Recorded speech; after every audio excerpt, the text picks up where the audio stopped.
अस्सलाम वालेकुम। आज की इस वीडियो में एक अहम तरीन मौजू के मुख्तलिफ पहलुओं का जायजा लेने की कोशिश करेंगे। नाजरीन, रोज अव्वल से हमारा ये मौक़िफ़ रहा है कि अपोजिशन की सियासी जमातें मुक़्तदर हलकों या इस्टेब्लिशमेंट या रियासती सिक्योरिटी इदारों के सरबराहान पे जो इल्ज़ामात लगा रही है, उन तमाम तर इल्ज़ामात का मकसद सिर्फ और सिर्फ एक प्रेशर बिल्टअप करना है, मुक़्तदर हलकों को इस बात पे कन्विंस करना है कि वो इमरान खान साहब को इक़्तिदार से हटाकर इन्हें इक़्तिदार में बिठा दे।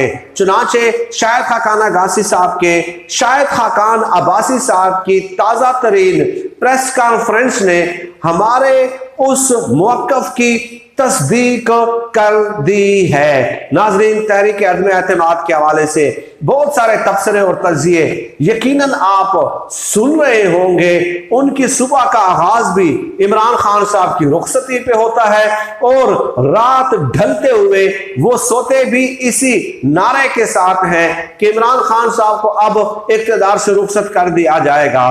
खैर, मुख्तलिफ किस्म के जो ना उनकी तरफ से दलाइल सामने आते हैं। कंफ्यूजन का शिकार है पूरी की पूरी अपोजिशन। शाहिद खाकान अब्बासी साहब ने प्रेस कॉन्फ्रेंस की है, उसमें उन्होंने अल्फाज क्या कहे हैं, जब तक रियासत हुकूमत के साथ है, जब तक रियासत हुकूमत के साथ है, हम भी हुकूमत के साथ हैं। यानी कि जब तक मुक़्तदर हल्के इमरान खान साहब के साथ हैं, हम भी इमरान खान साहब के साथ हैं।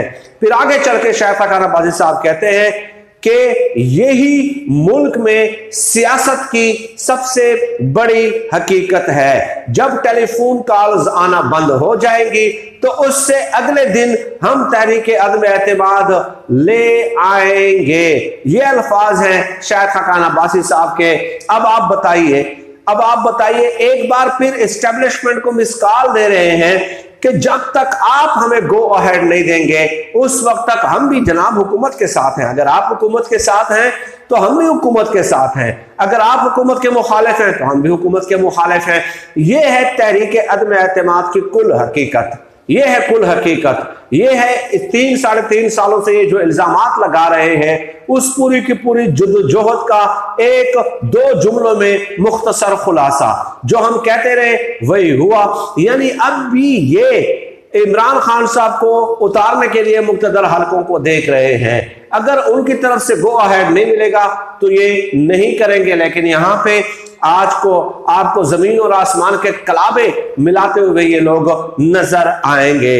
अब नाज़रीन, शाहज़ेब खानज़ादा का प्रोग्राम था। यही क्लिप शाहज़ेब खानज़ादा ने राना सनाउल्लाह को सुनाया और कहा कि ये क्या हो रहा है सर, ये क्या हो रहा है। आप लोग तो कह रहे हैं कि 20 से 25 लोग उनके हमारे साथ हैं और शाहिद खाकान अब्बासी साहब ये कह रहे हैं, तो वो कहते हैं कि जी 4-5 लोग हैं जो अंडर ओथ हैं, जिन्हें मालूम है कि हम आगे क्या करने वाले हैं और तहरीक अदम एतमाद के हवाले से हमारी हिकमत अमली क्या है, वो सिर्फ 5-6 लोगों को मालूम है और वो अंडर ओथ है, इसके अलावा किसी को मालूम नहीं है। तो शाहज़ेब खानज़ादा साहब ने कहा कि जनाब सीनियर वाइस प्रेसिडेंट है शाहिद खाकान अब्बासी साहब, तो क्या उन्हें भी ये चीज मालूम नहीं है? क्या उनको भी आप लोगों ने ला इल्म रखा है? तो वो इस किस्म के आए बाएं शाएं मार रहे थे राना सनाउल्लाह। अब नाज़रीन, मैं ये बता दूं कि तलाल चौधरी ने नदीम मलिक के प्रोग्राम में परसों कहा कि फरवरी के महीने में हुकूमत रुखसत हो जाएगी, जबकि दूसरी तरफ दीगर रहनुमाओं की जानिब से बयान सामने आ रहा है कि नहीं अभी नहीं, तहरीक इमरान खान साहब का रूस का दौरा भी होना है, इसके बाद जनरल बाजवा साहब का अमेरिका का भी दौरा होना है, ये दौरे हो जाए उसके बाद तहरीक अदम एतमाद को हम देखेंगे। यानी एक ड्रामा, एक तमाशा लगाया हुआ है। लेकिन बहरहाल इतना बता दूं कि कमर ज़मान कायरा साहब का बयान आया है और उन्होंने कहा है कि कामिल अली आगा साहब, जो कि PMLQ के सीनियर रहनुमाओं में उनका शुमार होता है, उन्होंने एक बयान दिया है कामिल अली आगा साहब ने, और वो ये कि ये जो सियासी जमातें हैं ये हमारे घर आती हैं मुलाकात करने के लिए, इन्होंने एक तमाशा लगाया हुआ है, कोई आ रहा है और कोई जा रहा है, ये कहा है कामिल अली आगा साहब ने। तो इस पे कमर ज़मान कायरा साहब बिपर गए कि ये हमारी इंसल्ट की है, अगर हम जब गए हैं, आसिफ जरदारी साहब या शहबाज शरीफ साहब जब गए हैं तो ये लोग उसको तमाशा कह रहे हैं, तो ये अपने दरवाजे बंद कर दें। फिर मुज़ाकरात हमारे साथ करते क्यों हैं, मुलाकात हमारे साथ क्यों करते हैं, ये हमारे इंसल्ट करने के मुतरादिफ है। यानी इस तरह की बातें जो हैं वो हो रही हैं। अभी तक कोई भी चीज तहरीक एतमाद के हवाले से फाइनलाइज नहीं है, फाइनलाइज्ड शेप उसको नहीं दी गई, लेकिन हवा में इन्होंने तीर छोड़ दिया है। एक बात नाज़रीन मैं यकीनी तौर पर बता सकता हूं कि आसिफ जरदारी साहब जब परवेज इलाही साहब से मिले तो परवेज इलाही साहब को यह ऑफर की गई कि आपको वजीर आला बना देंगे। परवेज इलाही साहब इस पे बहुत खुश हैं और वो वजीर आला बनने के लिए तैयार हैं।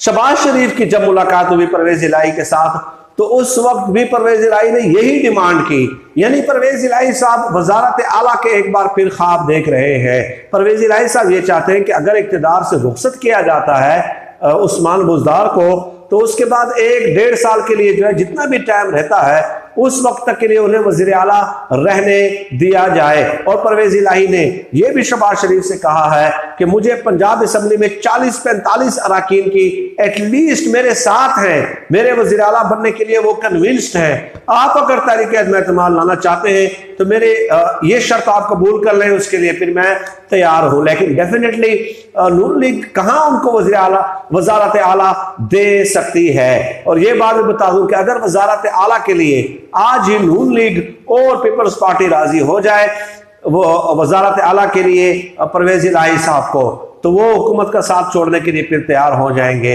इसमें कोई दो राय नहीं है। क्योंकि चौधरी शुजात साहब बीमार हैं। आप देखते हैं कि जब आसिफ जरदारी जाते हैं या शहबाज शरीफ साहब जाते हैं तो परवेज चौधरी शुजात साहब भी साथ वाली कुर्सी पे तशरीफ फरमा होते हैं।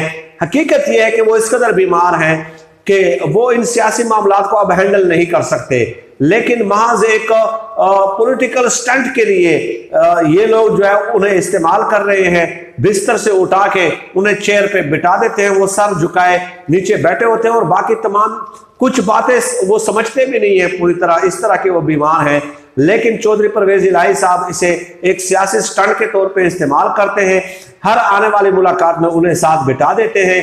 फैक्ट ये है कि चौधरी परवेज इलाही साहब ने तमाम मामलात अपने हाथ में ले लिए हैं और जब से पीपल्स पार्टी ने उन्हें वजारत आला की पेशकश की है उस वक्त से वो ये सुहाने ख्वाब देखने लगे हैं कि किसी ना किसी तरह एक बार फिर वजारत आला का जो हुम्मा है वो उसके सर पे बैठ जाए। चुनाचे मुसद्दक़ ज़राए के हवाले से यह भी खबर मैं दे रहा हूं कि मुनस इलाही साहब ने जब इमरान खान साहब की मौजूदगी में ये तकरीर की कि आपने घबराना नहीं है, तो उस पर भी परवेज इलाही साहब खूब नाराज हैं और कहा है कि अगर मुझे वजारत आला देने के लिए ये तैयार हो जाते हैं तो हम तो तैयार हैं उनके साथ भाई। तो ये है पाकिस्तान की सियासत, इक़्तिदार परस्ती की सियासत है। लेकिन सरदस्त सिचुएशन नाज़रीन ये है कि जब तक मुक़्तदर हल्के गो अहेड नहीं देंगे उस वक्त तक चाहे ये जमीन और आसमान एक भी कर दें, कोई एक इत्तेहादी भी हुकूमत से अलग नहीं होगा।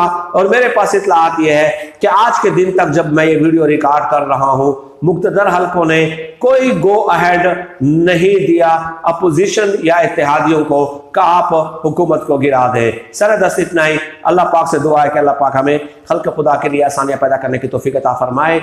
आमीन या रब्बिल आलमीन।